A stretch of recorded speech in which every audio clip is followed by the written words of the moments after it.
বন্ধুরা, রাজনীতি কত নোংরা জায়গায় নিয়ে যেতে পারে আজকে এটা স্পষ্ট।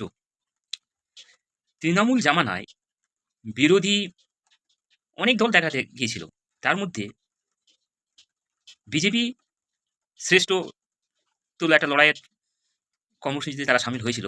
সমাজের বিভিন্ন বিষয় নিয়ে তারা একাধিক একগুচ্ছ সমালোচনায় তারা ঝড় তুলেছিল। তার পরিপ্রেক্ষিতে তৃণমূল জামানায় অভিষেক ব্যানার্জির নেতৃত্বে যে সকল তৃণমূল শাসিত এলাকায় অনেক বিজেপি নেতাকর্মী তাদেরকে বাছাই করা হয়েছিল।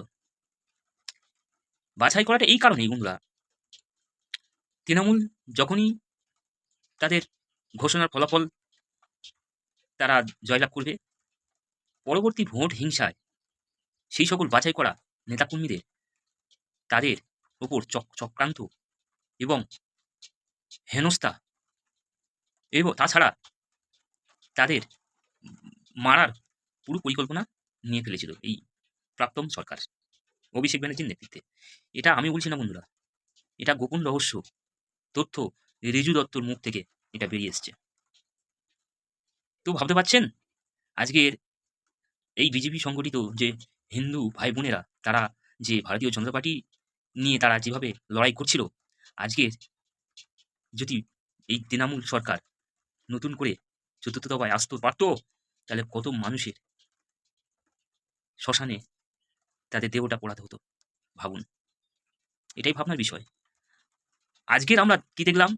বিজেপি সরকার পশ্চিমবাংলায় রাজত্বের কালে একটা এরকম হিংসাত্মক ঘটনা উঠে আসেনি, বা একটা চক্রান্ত, একটা ধর্মনিরপেক্ষতায় রাজনীতি চলছে।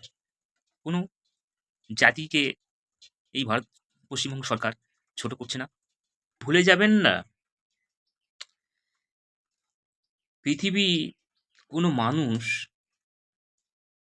সে নিজেকে কখনো সেরা ভাবতেই পারে না। সে ভাবতে পারে না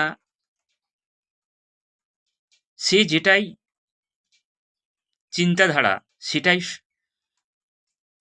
সমগ্র মানুষের উপর প্রভাবিত করবে। অন্যায়ভাবে